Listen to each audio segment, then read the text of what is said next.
Hai, Assalamualaikum, apa kabar? Semoga selalu dalam keadaan sehat dan juga bahagia ya.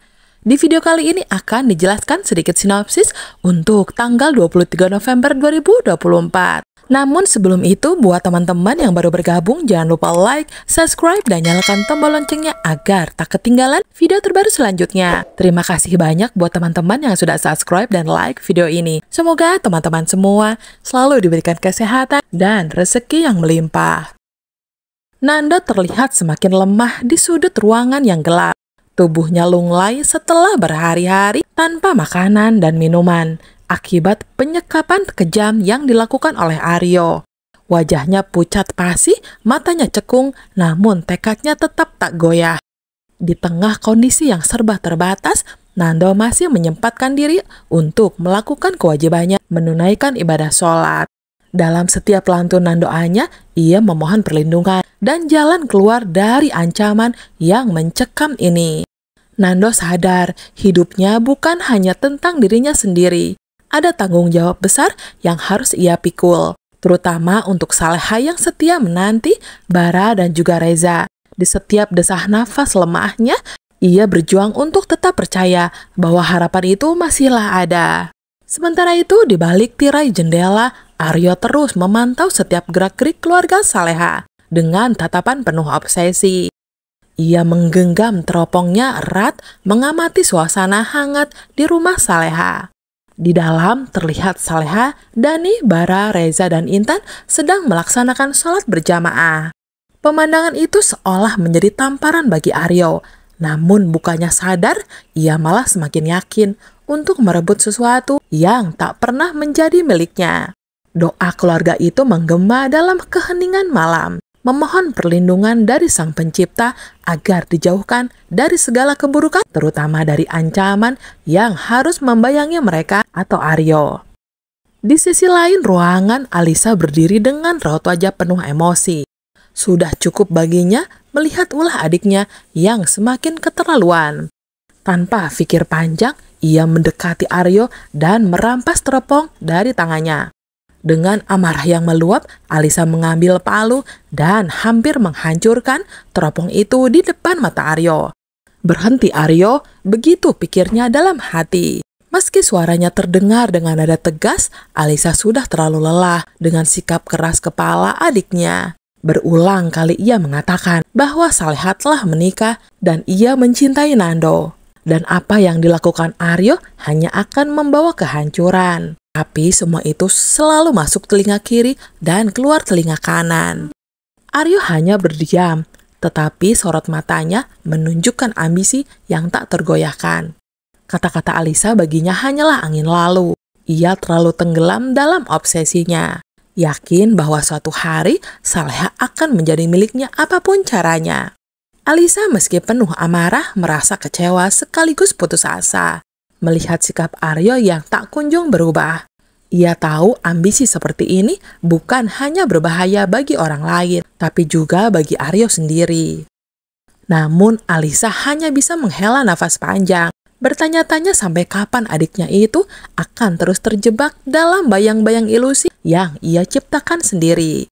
Perasaan Saleha tiba-tiba tak menentu, hatinya dipenuhi gelisah yang sulit dijelaskan. Bayangan buruk tentang Nando yang terus menghantuinya, apalagi mengingat bahwa Nando seharusnya sudah pulang beberapa hari lalu. Namun hingga saat ini tidak ada kabar apapun darinya. Dengan penuh kecemasan, Saleha menceritakan kegelisahannya kepada Bara. Ia merasa ada sesuatu yang tidak beres. Bara mendengarkan dengan serius dan bersama Dani, mereka mulai menyadari bahwa firasat Saleha mungkin benar. Pikir mereka, Nando adalah orang yang selalu bertanggung jawab. Ketidakhadirannya tanpa kabar jelas merupakan tanda yang mencurigakan. Dani yang dikenal sigap segera bertindak. Ia memutuskan untuk menyusuri berbagai tempat yang mungkin menjadi petunjuk keberadaan Nando. Pencariannya membawa dia ke sebuah tempat yang tampak mencurigakan. Mobil Nando yang terparkir di depan kantor Pak Ruslan. Namun saat ia bertanya kepada Pak Ruslan, lelaki itu dengan tegas mengatakan bahwa ia sama sekali tidak melihat Nando. Kabar itu tentu membuat kecemasan Saleha semakin memuncak. Wajahnya tak lagi mampu menyembunyikan kepanikan. Namun Bara dan Dani berusaha menenangkannya dengan janji bahwa mereka tidak akan berhenti sampai menemukan Nando dan membawanya pulang dengan selamat. Bara dan Saras bersiap pergi ke suatu tempat dengan raut wajah penuh tekad. Namun langkah mereka terhenti atas Alisa ketika Alisa tiba-tiba muncul di depan mereka. Dengan nada serius, Alisa menanyakan apakah ada anggota keluarga Bara yang sakit atau mungkin mengalami hal buruk belakangan ini. Pertanyaan itu membuat Bara dan Saras saling berpandangan bingung.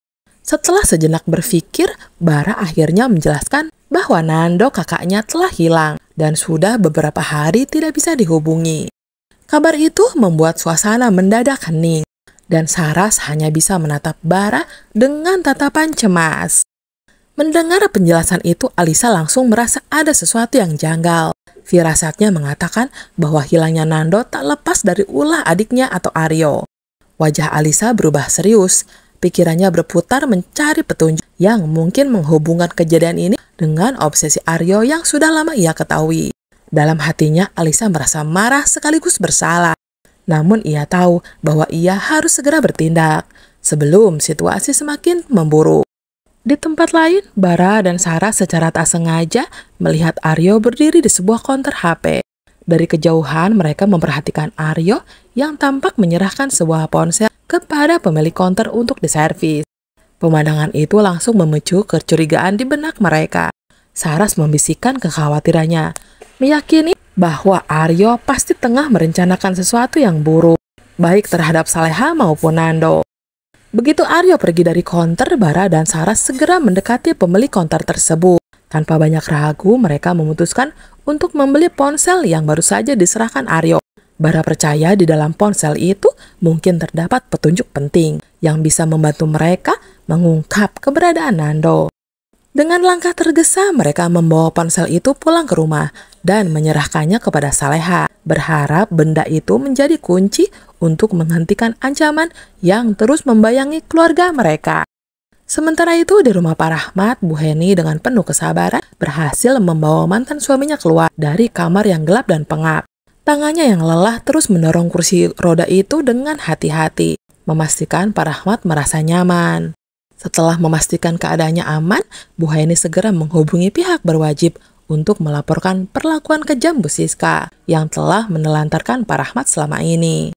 Tak lama berselang, 2 polisi tiba dan menangkap Bu Siska yang hanya bisa mendengus kesal. Meski diapit oleh kedua petugas, Bu Siska masih memamerkan sikap angkuhnya. Ia bersumpah akan segera keluar dari rumah tahanan dan membalas semua perbuatan Bu Heni. Namun ancamannya itu hanya direspon oleh senyum tipis Pak Rahmat. Ia merasa lega melihat Bu Siska akhirnya mendapatkan balasan atas perbuatannya.